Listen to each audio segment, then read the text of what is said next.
how do we, in our modern world, think about something as personal as self-care or, well, something as fundamental as relationships?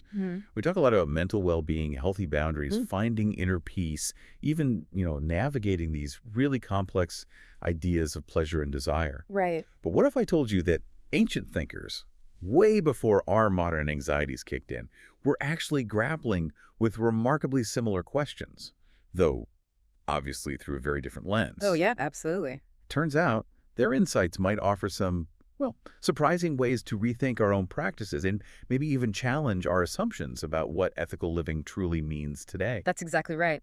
And for this deep dive, we're plunging into a foundational text that explores precisely this.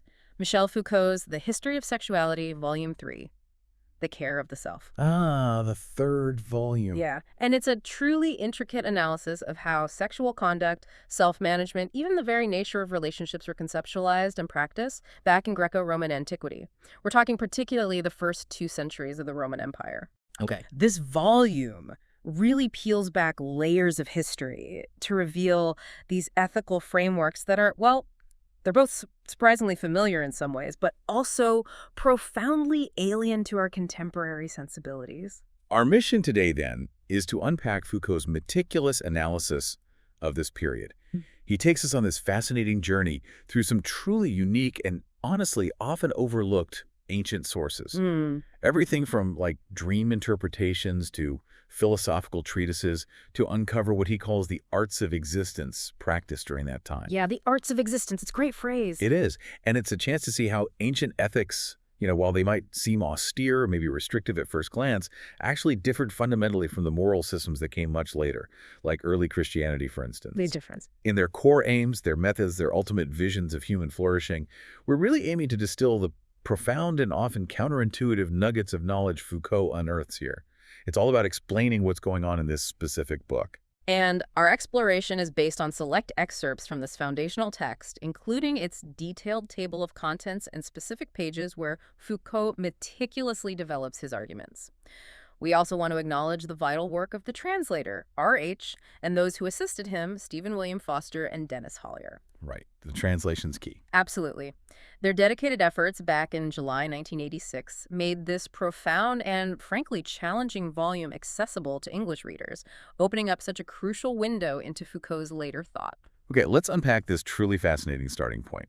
Foucault begins his analysis not with, grand philosophical treatises or sweeping legal codes. No, not at all. But with something far more grounded in the messy, intimate details of everyday life. Artemidorus' The Interpretation of Dreams. It's often called the Onura Critica. Now, for most of us, I think this isn't what you'd expect as a primary source for understanding ancient sexual ethics. Definitely not the first place you'd look. Right. We tend to think of laws or, sermons. So why this text? Why start with dreams?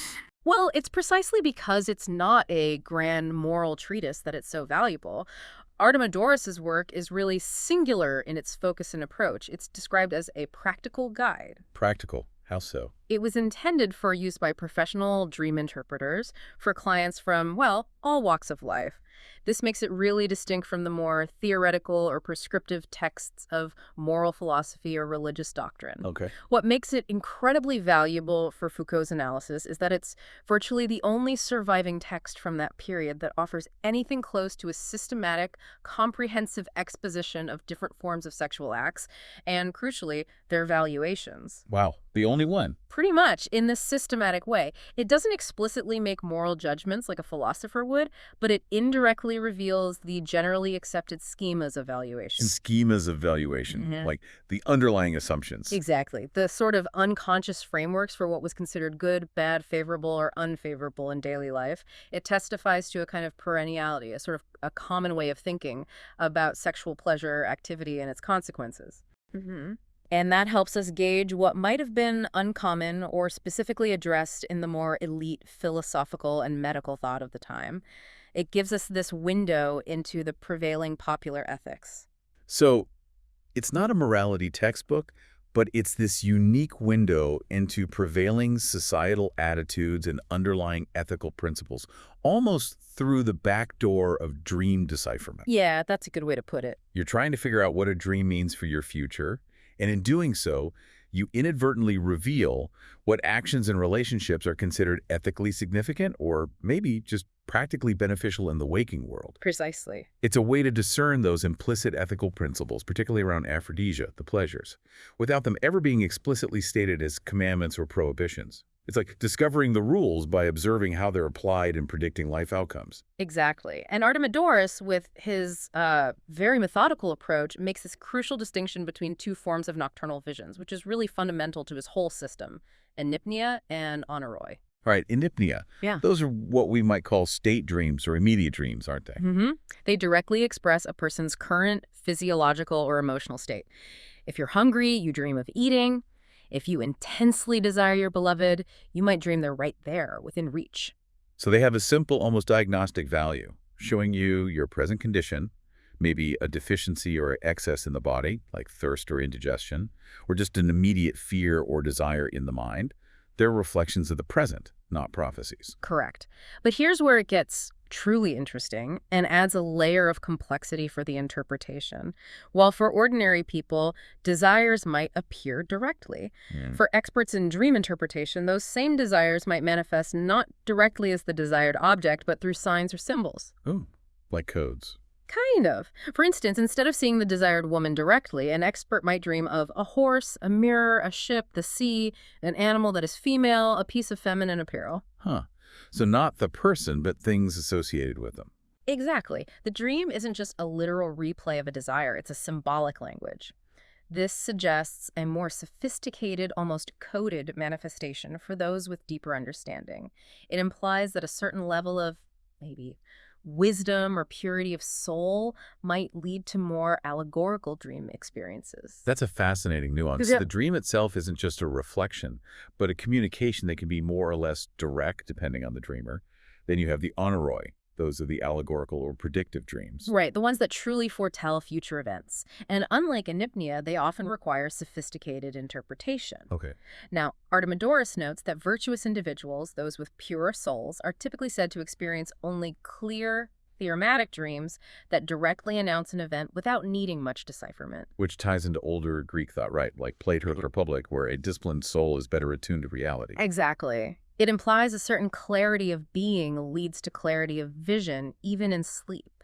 A pure soul gets unclouded messages, essentially. And this whole rigorous process of decipherment, or para, which interestingly means both testing and experience alongside the verification of interpretations, it's remarkably systematic. It's actually reminiscent of how knowledge was gathered and confirmed in things like natural history and medicine during this period. So it wasn't just mystical guesswork. No, not at all. Just as a physician might observe symptoms and test remedies, a dream interpreter observed patterns and verified predictions.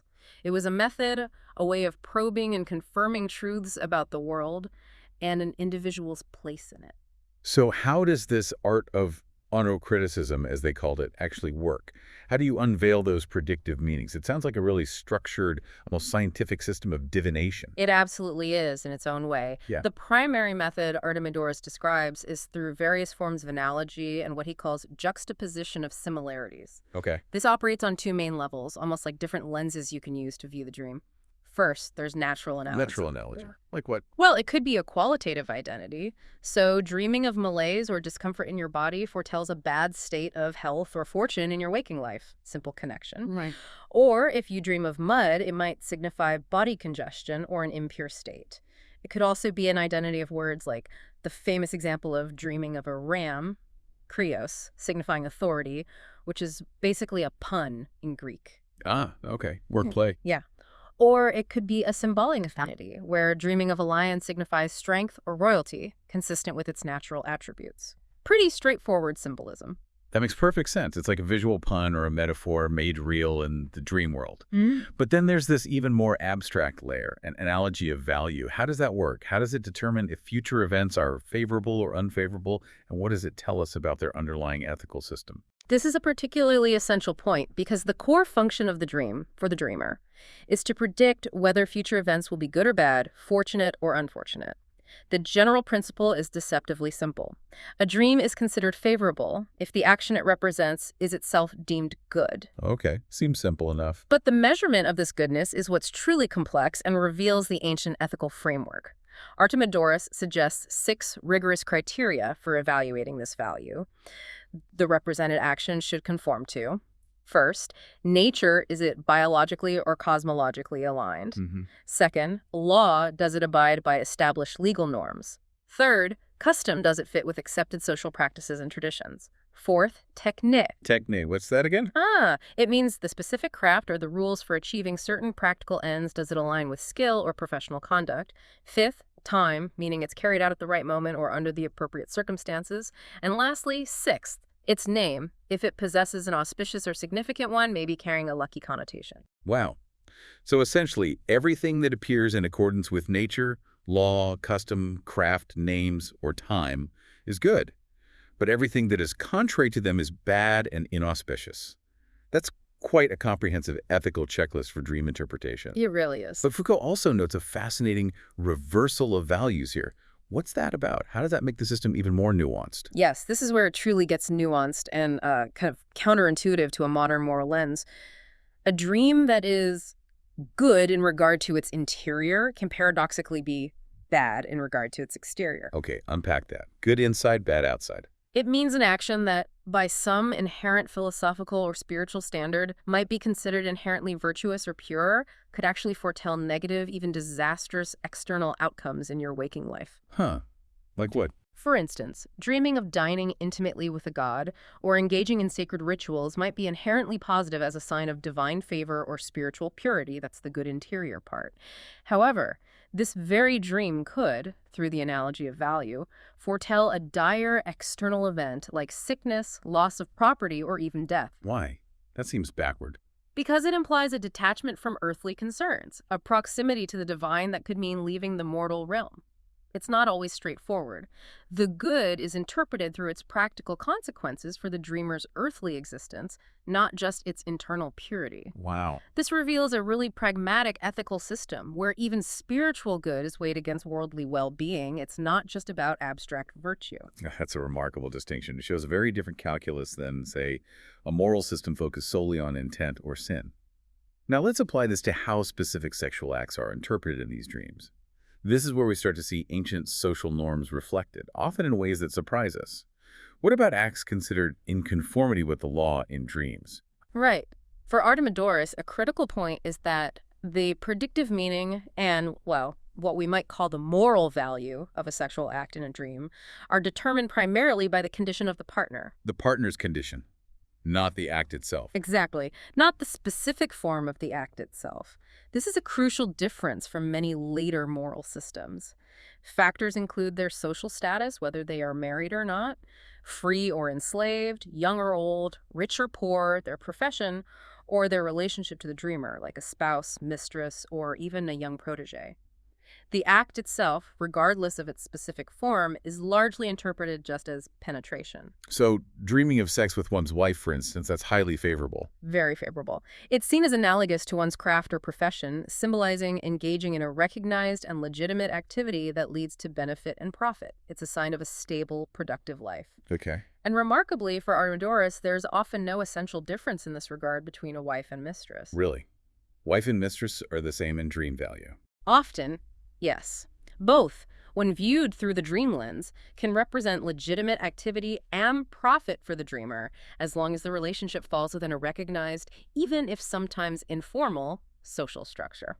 Prostitutes are different, though. How so? Well, while they do provide pleasure and give themselves without refusing, Artemidorus notes there's a little disgrace and a definite expense associated with them, which detracts from the dream's overall value. The profit from such a dream is diminished by the social cost. So it's not really a moral condemnation like sin, but more a pragmatic assessment of social standing and economic outlay.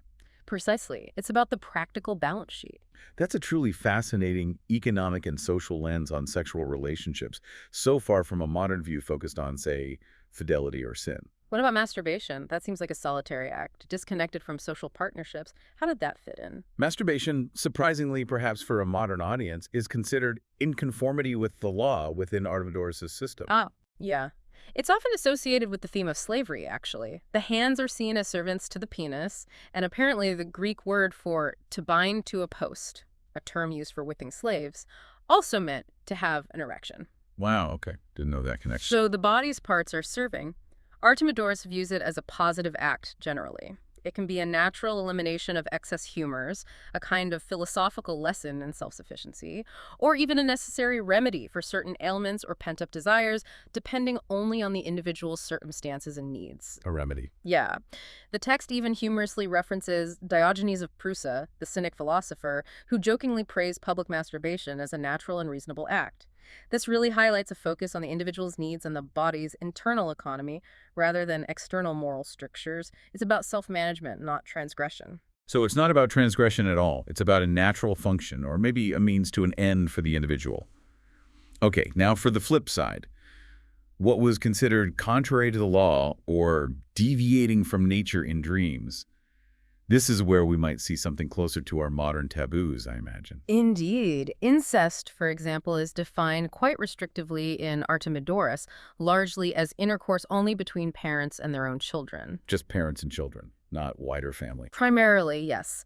Dreaming of sex with a daughter or son is considered very unfavorable and ominous, often foretelling severe physical injury or even death for the young children involved. It's a grave sign. Okay.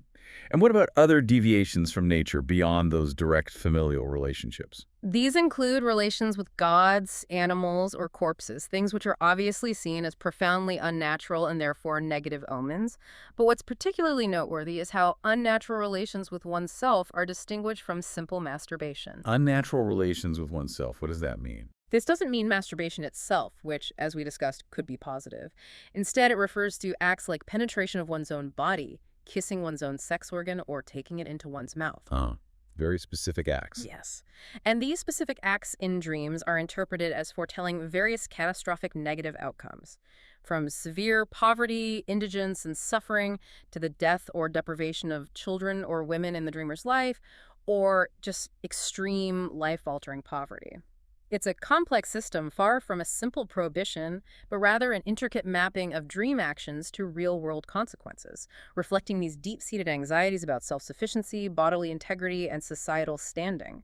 It really sounds like Artemidorus' interpretations are less about the raw eroticism or inherent morality of the act itself, and far more about its social, economic, and, well, existential implications for the dreamer's well-being and status in the waking world. Exactly right. Artemidorus' analysis primarily focuses on the dreamers and their partners' social attributes, their age group, their business, political responsibilities, family status, wealth, general relations within society. Physical traits or specific erotic ties are largely ignored as determinants of the dream's meaning. Interesting. And the sexual act itself is overwhelmingly understood simply as penetration, which Foucault highlights as the core of sexual activity in this cultural framework. And this penetration, this core act, is interpreted in two primary, very practical ways. First, as a game of superiority and inferiority. A dynamic of domination versus submission, victory versus defeat, asserting one's status or maybe accepting a given condition or necessity. And second, you said as an economic game. Yes, equally important. An economic game of expenditure and profit. Profit comes from the pleasure-derived and agreeable sensations, while expenditure involves the energy needed, the loss of semen, which remember was seen as a precious vital substance, and the resulting fatigue. Foucault points out that Artemidorus' interpretation fundamentally shifts the focus from judging the act's form, or inherent moral purity, to evaluating the actor's overall style of activity and how their sexual conduct relates to their familial, social, and economic existence. So the valuation doesn't come from a fixed, universal code of permitted or prohibited acts. Not at all. It comes from its practical implications for the individual's life, their social standing, their personal well-being. It's all about maintaining a balanced, prosperous existence within the social fabric. It's truly all about how these actions, even in dreams, align with one's overall way of being, rather than a rigid adherence to a predetermined moral code. That's a profound insight into ancient ethics right there. That brings us beautifully into our next section, shifting from the intriguing world of dreams to this broader and, I think, even more profound concept of the care of the self. When we talk about the Hellenistic and Roman world, there's often this common idea of a growing individualism. But Foucault challenges that common notion, doesn't he? He urges us to look closer at what was really happening. He absolutely does, and it's a crucial distinction for understanding the period. Foucault wants us to differentiate between several things often loosely lumped under individualism. There's the individualistic attitude, which attributes absolute value and independence to the singular individual. That's one thing. Okay. Then there's a positive valuation of private life, emphasizing the importance of family, the domestic sphere, personal pursuits. That's another piece. Right. But the most significant and often misunderstood for Foucault is the intensity of the relations to self, taking oneself as an object of rigorous knowledge and deliberate action for one's own transformation and purification. It's an active, inward-focused project. So the demands for a certain sexual austerity we see emerging in imperial times, Yeah, they aren't necessarily a simple result of a growing individualism in our modern sense. exactly. Foucault argues they come from the profound development of this cultivation of the self, what the Greeks call tekne toubiou. The art of living, or art of existence. Precisely, where the relations of oneself to oneself were intensified and valorized. This concept, hitu epimelestai, meaning taking care of oneself, was deeply ancient in Greek culture. It was a basic theme famously articulated by Socrates in texts like Alcibiades and Apology. Right. Socrates was all about that. And it was profoundly re-emphasized by later Stoics like Zeno, Musonius Rufus, Seneca, Marcus Aurelius, Epictetus. It became a central ethical imperative for them. And what's fascinating here is that taking care of oneself was far from some kind of passive rest cure or, a relaxing spa day like we might think of self-care today. Oh, definitely not. It was explicitly understood as a demanding, continuous activity, a permanent exercise that required daily, lifelong effort. It wasn't about indulgence. It was really about discipline. Right. It involved rigorous practices across different aspects of life. We're not just talking about bubble baths and meditation apps here. No. Think about body care. Meticulous health regimens, specific physical exercises, but critically, without overexertion. Very important distinction. Moderation. Exactly. And carefully measured satisfaction of needs, as advised by Seneca and Marcus Aurelius.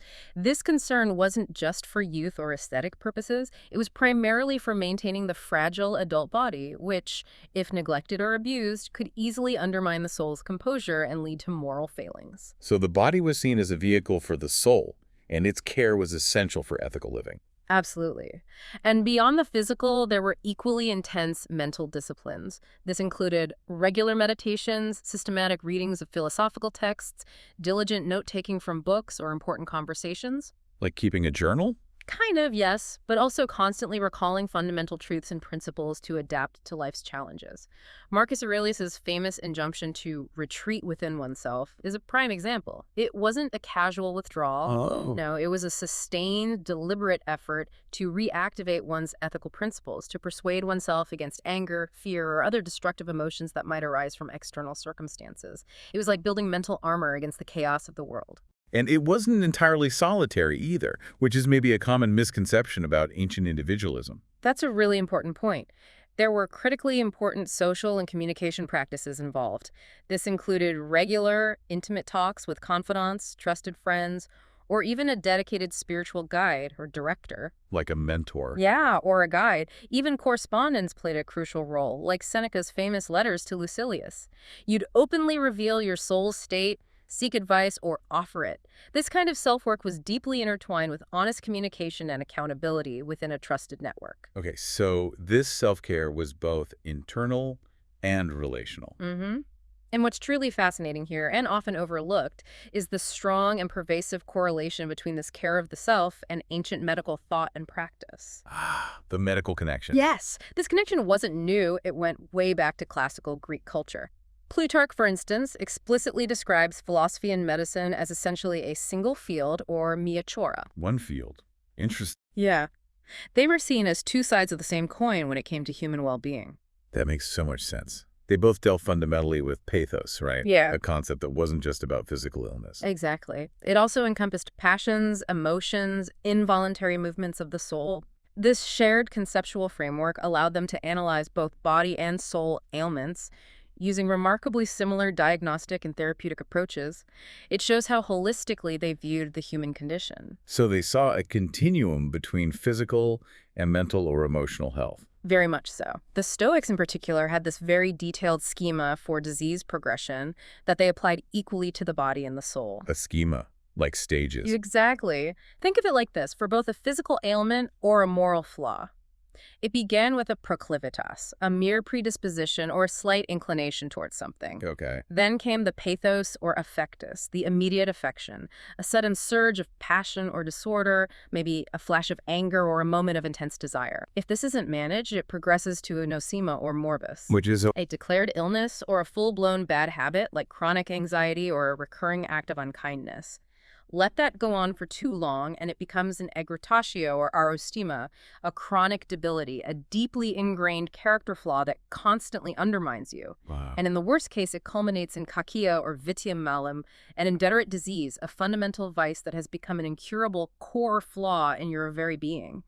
They saw your soul, your habits, your character in these same progressive stages of disease as they saw physical ailments. That's a very clinical, almost diagnostic way to look at the soul's health. So it's no surprise then that medical metaphors permeated discussions of soul care. Exactly. Philosophers would speak of needing to put the scalpel to the wound, open an abscess, amputate a harmful desire, evacuate superfluities from the soul, or give medications for moral ills. It's all very therapeutic language. And Epictetus had that striking image. Oh, yes. Epictetus, the Stoic philosopher, called a philosophical school an iatrion. A physician's consulting room. Precisely. He insisted that disciples must first acknowledge their own pathological state, recognize their inner maladies, and then explicitly seek therapy, the thesumenoid treatment or therapy for their souls, ulcers, and flux, not just knowledge for its own sake. So philosophy wasn't just about learning ideas, it was about healing. Fundamentally, the practice of self-care in this profound sense inherently led one to see oneself as fundamentally ill in need of continuous treatment and assistance rather than just enlightenment. It was a kind of admission of vulnerability, a recognition of the need for ongoing work. This sounds like a much more rigorous and deeply personal approach to self-improvement than we might typically imagine. Yeah. So how did the famous Delphic principle of know thyself fit into this intense care of the self? Was it just about introspection? The Delphic principle, know thyself, was absolutely central, but it evolved far beyond a simple injunction. It developed into a highly refined art of self-knowledge that involved very specific testing procedures, or ascesis. Testing procedures, like exams. Sorta, but self-administered. These procedures had a dual role, not only to advance one in acquiring virtue, but also to constantly gauge one's progress and confirm one's internal strength. They weren't about renunciation for its own sake, but about establishing an unwavering supremacy over oneself, a true self-mastery. Okay, so give me an example, like those abstinence exercises common to both Epicureans and Stoics. Exactly. But they had subtly different meanings. For Epicureans, it was about proving that elementary needs, when consciously chosen and appreciated, could provide purer, more stable pleasure than superfluous delights. Showing you don't need luxury. Right.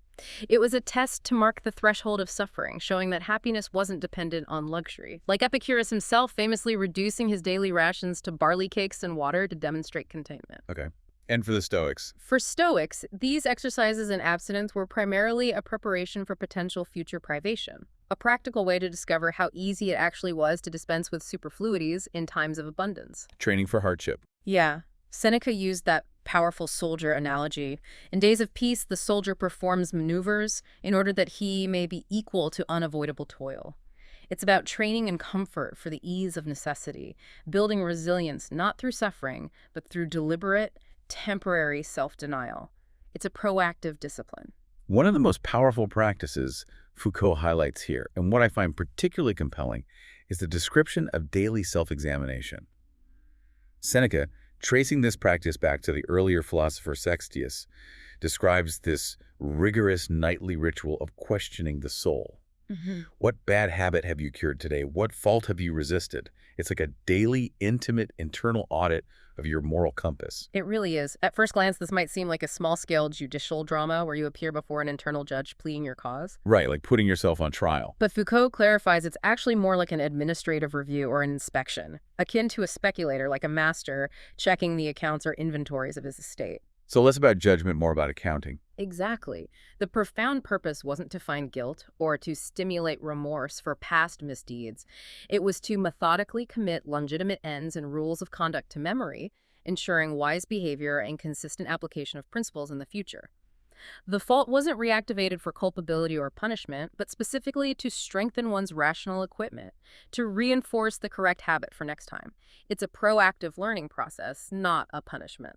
So it wasn't about self-flagellation or beating yourself up, but about constant rational self-improvement through meticulous reflection. Epictetus, too, used those powerful metaphors, didn't he? He did, like a night watchman checking entries at the city gate to ensure no undesirable elements entered the mind, or a tester of coinage, an assayer who uses all his senses sight, touch, smell, even sound to ensure the coin's worth and purity. Testing your thoughts like currency. Precisely. Philosophy's ultimate task, Epictetus said, was this control, this dokimazein, this continuous testing and verification of one's own thoughts and actions. Okay, so all these rigorous practices of self-care, self-examination, testing, what was the ultimate goal? What were they striving for? Ultimately, the goal was self-possession. The conversio ad se, or conversion to self, involved this deliberate and profound shifting of one's attention inward, away from the daily agitations of external events, or even idle curiosity about natural secrets. It was a clear path to escape external dependencies, to withdraw from the chaos of the world and to rejoin oneself, like finding a harbor or a citadel within one's own being a safe, unassailable inner refuge. An inner citadel, I like that.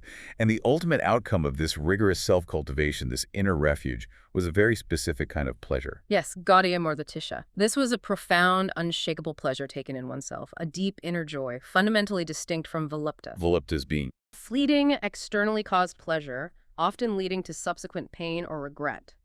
This inner pleasure, this gaudium, was characterized as unperturbed. It wasn't dependent on external factors, it knew no degree or change, and crucially, it could not be undone by any external events or misfortunes. Seneca famously encouraged, learn how to feel joy, not by seeking pleasure externally, but by cultivating this profound internal state of self-possession. Wow. That's a very different idea of happiness or joy. It is. And in this context, sexual pleasure, while still understood as an activity involving struggle and a form of domination over the self, increasingly emphasized the individual's inherent weakness and their constant need for shelter or protection from its potential excesses and ills. So a sense of vulnerability around sex. Yes, and therefore sexual ethics increasingly referred to these universal principles of nature or reason that applied to everyone, regardless of their social status. It moved beyond the status-dependent aesthetics of life that had characterized earlier Greek thought. It became a more universal ethical challenge for all individuals seeking this inner self-possession. That's a powerful shift from social status to universal principles. This new emphasis on internal self-governance and universal reason must have also profoundly impacted the landscape of relationships, specifically marriage. Oh, absolutely. You mentioned earlier that in the first 2 centuries CE, particularly within Stoic philosophical texts, a new and much deeper model for spousal relationships really began to emerge. It went significantly beyond just, complementary household roles or procreative necessity. Exactly right. Marriage underwent a profound transformation in how it was thought about, moving beyond merely a matrimonial form, a practical, legal, or social arrangement focused on duties and complementary household roles, to something far more intimate, a deeper marriage tie, and a more profound personal relationship. The personal relationship. Yes. Philosophers like Musonius Rufus and Hierocles explicitly stated that marrying was in conformity with nature, kataphizin, not just social convention. It was seen as a fundamental natural inclination for humans to form community and deep personal bonds. So it wasn't just about utility or having kids anymore. There was a strong philosophical imperative to marry, rooted in human nature itself. Pretty much. Traditionally, marriage certainly served many functions. Procreation, educating offspring, mutual assistance, comfort, pleasure. And yes, it also formed the basic unit of the city or state. That was all still there. But something new is added. Yes. Musonius, in particular, argued for a strong desire for both sexual intercourse, the homilia, and for community life, koinonia. He explicitly linked physical intimacy with the sharing of lives and a deeper companionship.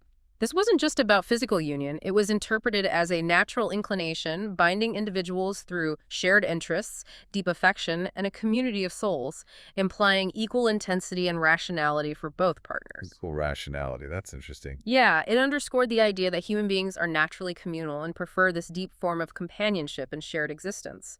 He even believed philosophers, those striving to live according to reason, had an even greater obligation to marry and set an example for society. So philosophers themselves, like Musonius, felt this strong ethical obligation to marry and live according to reason, setting an example. This also maybe explains why the celibacy sometimes practiced by certain cynics, Right, the cynic. who declare themselves citizens of the universal family of mankind, rather than a particular household that was presented as maybe a circumstantial necessity or a distinct path, not a condemnation of marriage itself. Exactly. It was kind of the exception that proved the rule of marriage's importance in this emerging Stoic view. Yeah. And what's truly fascinating here is that the Stoics, unlike some earlier philosophical traditions which might have seen women as inherently inferior, granted both sexes an equal capability for virtue. This meant that a good marriage ultimately depended on homonoia. Homonoia, unity of mind. Yes, a deep unity of mind or agreement in thought and action between spouses, cultivated through shared principles and mutual respect, rather than just a hierarchy of roles. It really moved towards a more symmetrical ideal for marriage. It certainly sounds like this period saw a truly singular character emerge for the conjugal bond, aiming for a deeper fusion and reciprocity than maybe ever before in philosophical thought. Indeed. Imperial Antic philosophers imbued the conjugal relationship with a form and particular qualities that went far beyond mere useful purposes.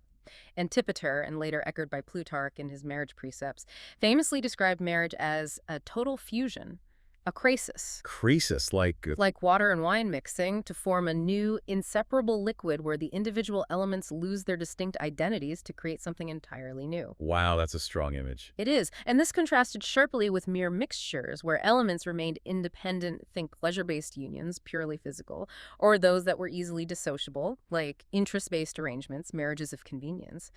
This krasis represented an ideal of profound, almost ontological unity. So this strong model of conjugal existence, emphasizing deep fusion, privileged the dual heterosexual relationship as natural, ontological, fundamental to being, and ethical. It became the paramount human relationship, maybe even surpassing traditional blood ties or friendship networks in its importance and ethical weight. That seems to be the implication in these texts. It became the ideal arena for practicing self-care and virtue together. And with this new emphasis, sexual ethics within marriage also underwent significant shifts, right? Traditionally, the connection between sex and marriage was primarily about procreation and ensuring legitimacy. Yes, but during this period, new principles emerged that demanded that sexual pleasure should not be allowed outside marriage, even for unmarried individuals. Musonius, for instance, considered relations with courtesans or unmarried women an offense of self-defilement. It's a self-defilement, even if no one else was wronged. Exactly. Even if no one else was ostensibly wronged by the act, it was seen as damaging to one's own ethical integrity, your own self-care project. And crucially, you mentioned contraceptive practices were also explicitly condemned. Yes, condemned not just for violating laws, but also for undermining individuals' usefulness to the community and going against divine will or nature's plan. This really underscores the shift towards a more rigorous self-management, extending even into these very personal choices. This emphasis then led to the concept of symmetrical conjugality you touched on. Yes, Musonius provides the most detailed and, frankly, striking argument for this. He argued vehemently against a husband having relations with a maidservant if his wife was denied similar relations with a manservant. Based on symmetry. Yes, based on a fundamental principle of symmetry regarding rights and obligations within the marital bond. If the purpose of sex within marriage was primarily procreation and mutual affection, then the husband's pursuit of outside sexual pleasure, even with a slave, undermined the very foundation of the marital partnership and denied his wife the same freedom or consideration. It was seen as inherently unfair and against the principle of homonoia, that unity of mind. That's a truly progressive argument for the time, emphasizing a kind of marital equality, or at least reciprocity. And Plutarch's marriage precepts also advocated reciprocal fidelity, though maybe with a slight nuance. Yeah, Plutarch argued a husband should not engage in sexual relations with other women because it fundamentally wounds his wife, treating it as an unjust adikon act performed for what he called a trivial pleasure. Okay. Wives, conversely, were advised by Plutarch to show a degree of tolerance for minor offenses of the husband, viewing them perhaps as a weakness or a momentary lapse rather than a profound disrespect. It suggests an aspiration for fidelity, certainly, but maybe with a pragmatic acknowledgement of human frailty, particularly perceived male desire, while still emphasizing the ideal of shared commitment. Interesting nuance there. And this period also saw a call for intraconjugal austerity, meaning austerity even within the marriage bed. Yes, pleasure was explicitly not to be the primary or sole goal of sexual intercourse within marriage. Procreation was foregrounded, as Seneca stressed. So what was pleasure's role then? Pleasure, if present, was considered more an instrument and guarantee in the interplay of affective expressions between spouses. A means to solidify the bond and express mutual affection, not an end in itself. The ideal became a kind of gracious reserve and modesty, avoiding excessive ardor. Treating the wife as a wife, not a paramour. Exactly. The relationship should be built on respect, shared life, and purpose, not merely erotic passion. This was seen as essential for ensuring marital stability and, by extension, benefiting the city and the human race. It's clear that the landscape of intimate relationships was evolving significantly during this era. Another major shift, and perhaps one of the most striking, was this philosophical disinvestment in pederasty. That seems like a truly significant turning point in ancient thought on love and desire. Yes, it really was. Foucault notes that this period saw reflection on the love of boys manifest its sterility, meaning basically it ceased to be a fertile ground for profound philosophical and ethical development. It just wasn't where the interesting thinking was happening anymore. Pretty much. Texts like Plutarch's Dialogue on Love and Pseudo-Lucian's Affairs of the Heart are key here. They explicitly juxtapose the love of women and boys, with the love of boys increasingly viewed as inadequate, unproductive, or disinvested of its former philosophical weight. So that earlier, deeply entrenched philosophical emphasis on pederasty as maybe the highest possible form of love. Right, capable of transcending mere physical pleasure and leading to intellectual and moral virtue. Often seen as superior to the love for women, which was sometimes dismissed as being rooted merely in sexual parts by thinkers like Protogenes. Exactly. That whole line of thinking began a profound decline. The intellectual energy just wasn't there anymore in the same way. This contest of loves is particularly evident in Pseudo-Lucian's Affairs of the Heart, which captures the shifting attitudes beautifully, albeit satirically. What were the specific arguments for and against the love of boys in this debate, and how did the satire play into it? Well, Pseudo-Lucian's work is brilliant because he satirically portrays the pederastic discourse of the time as ponderous, pretentious, and baroque. Baroque? Ha! Yeah, essentially highlighting its perceived pomposity and lack of genuine philosophical depth in this new era. The arguments against the love of boys, put forward by a character named Critias, suggest that it transgresses nature by going against the natural order of procreation and societal reproduction. Okay, so it's unnatural. Right. It's seen as something that disrupts social order, promotes effeminacy in boys, and is ultimately cosmologically, politically, and morally pernicious, detrimental to the fabric of society and the universe. Critias argues it promotes idleness and unnatural pleasure over the stability of marriage and family. But there were counter-arguments too, right? Upholding the traditional exalted view of pederasty, it suggests this wasn't an easy transition. Oh, absolutely not. Callicratidas, another character in Pseudo-Lucian's dialogue, counters by positing Eros as this cosmic force that originally conquered primeval chaos, establishing harmony and a holy sentiment of friendship between men. So love between men is a civilizing force. Exactly. The love of boys was thus seen as a powerful, ennobling bond that triumphs over chaos, enabling men to escape immediate necessities, acquire profound knowledge, and form intense, secret intellectual and spiritual friendships that led to higher virtue. It was presented as this unique path to excellence. So we have these two competing views, but you mentioned irony. Yes, the irony in Pseudo-Lucian's work is critical here. While he presents both sides of this passionate debate, the underlying tone kind of suggests that the arguments, despite their grand philosophical claims, ultimately boil down to mere physical pleasure, or at least that the higher ideals are often lost in the practical realities of the relationships. However, the very existence and depth of this irony indicate the seriousness of the problem and the long, deeply ingrained history of this contest of loves within Hellenic culture. It wasn't a trivial discussion. It was a profound reevaluation of what constituted ideal love and human flourishing. And as the philosophical valorization of pederasty waned, you said a new erotics began to rise, shifting the central focus dramatically towards heterosexual love. And this wasn't happening in the same high philosophical circles, which is also significant. Exactly. This new erotics didn't emerge primarily in the rigorous philosophical texts or moral treatises we've been discussing. Instead, it gained prominence in popular romances from the period. Works like Chariton's Chireas and Callerho, or Achilles Tatius's Leucippe and Clitophon. Popular novels, essentially. Yeah, popular narratives, widely read and enjoyed, reflected and helped shape changing societal ideals regarding love and relationships. This is important because it shows the shift wasn't just a top-down philosophical decree, but a broader cultural phenomenon manifesting in popular literature. Okay, so what were the key defining themes of this new erotics as presented in these popular romances? What did this new ideal look like? There were three prominent and interconnected themes that truly defined this emerging form of love. First, a strong heterosexual polarity. The central focus is almost exclusively on the male-female relationship. This was a significant departure from earlier narratives, where male bonds often took precedence. Male, female-centered.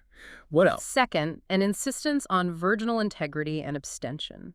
The hero and heroine often maintain their virginity despite immense challenges and temptations. This modeled a purity that went beyond mere domination of desires for self-control. It became an inherent virtue in itself, a mark of their moral worth and commitment. So chastity becomes a key virtue for both. For both, yes. For example, in Charius and Callerho, the couple faces separation and countless trials, but their fidelity and the heroine's preserved purity are central to the narrative's triumphant resolution. It's a major plot point. Okay. And the third theme? The third theme was the idea of a spiritual marriage, where fulfillment and reward were found in a union that profoundly combined both spiritual and physical aspects. The physical consummation, when it finally occurred, was the culmination of a deep spiritual and emotional bond, not just a physical act. So the physical follows the spiritual bond. Right. And while the love of boys wasn't entirely absent from these romances, it was largely episodic, marginal, and often portrayed in a less favorable light, serving more as a plot device or maybe a temporary diversion. The central narrative shifted overwhelmingly to the boy-girl relationship, often featuring symmetrical adventures, where both male and female protagonists demonstrated equal courage, endurance, and fidelity until their eventual, often hard-won union. It's a very different picture from the earlier philosophical debates, signaling a fundamental cultural reorientation towards the heterosexual couple as the romantic ideal. #tag a conclusion and final takeaways. So as we bring this deep dive into Foucault's The Care of the Self to a close, it's abundantly clear that the 1st century CE indeed saw a significant strengthening of austerity themes in moral reflection on sexuality. Definitely. Physicians increasingly recommended abstention and virginity for health, while philosophers condemned extramarital sex and insisted on strict marital fidelity, even, as you said, doctrinally disqualifying the love for boys from its former exalted status.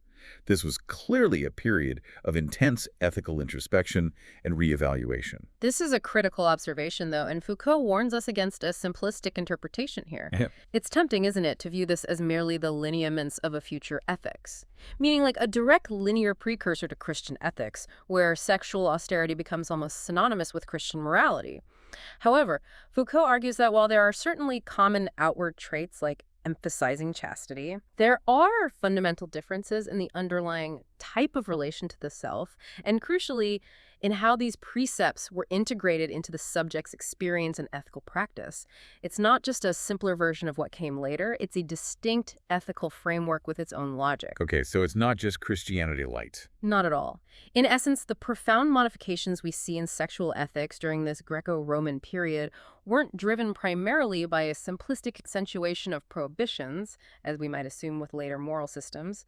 Instead, Foucault argues, they were primarily driven by the intense development of an art of existence, revolving fundamentally around the question of the self and its careful cultivation. It was a rigorous, inward-focused project. Right, that care of the self. Precisely. The focus shifted dramatically, whereas earlier ethical concerns might have centered on external mastery over others or maybe maintaining social appearance.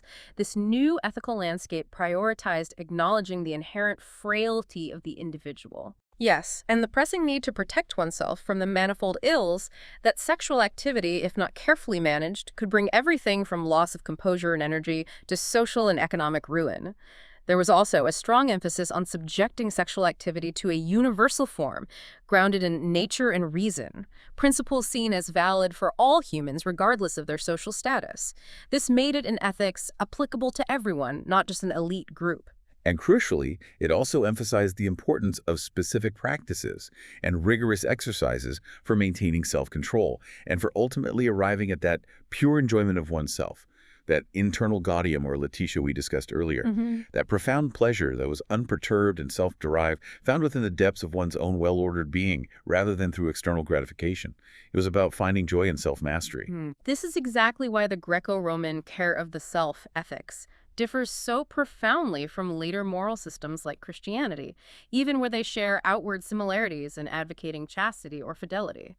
For Greco-Romans, the ethical substance, the core reason why you practice this morality, was about self-mastery, internal harmony, and the aesthetic cultivation of one's own existence. Okay. And for Christianity? For Christianity, the ethical substance would fundamentally be based on concepts of finitude, the fall, and evil. A human condition seen as inherently flawed and fallen, requiring divine grace and redemption. Very different starting point. And the mode of subjection to the ethical rules was different too, how you followed the rules. Completely. Greco-Romans focused on rational self-governance, a self-imposed discipline guided by reason and wisdom. You chose it. Christianity, in contrast, would emphasize obedience to a general law that was understood as the explicit will of a personal God, implying a different kind of authority and submission. Okay, so self-rule versus obedience to divine law. Right. And the very work on oneself also varied in its fundamental approach. Greco-Romans emphasized self-knowledge and systematic testing, dokmazine, for self-possession and mastery over one's passions, aimed at achieving internal coherence. That administrative review you mentioned. Exactly. Christianity, in contrast, would focus much more on a decipherment of the soul and a purificatory hermeneutics of the desires, aiming to uncover and purge hidden sin, confess inner thoughts, a much more introspective and arguably guilt-oriented process. And finally, the ethical fulfillment, what one ultimately aimed to achieve, that differed significantly as well. Yes. Greco-Romans aimed for self-possession and that inner, unperturbed pleasure and joy derived from a well-ordered soul. Later, Christian ethics would move much more towards self-renunciation and the pursuit of salvation through obedience and a turning away from worldly desires towards a future reward. Self-possession versus self-renunciation. Yeah. That's a stark contrast. It really is.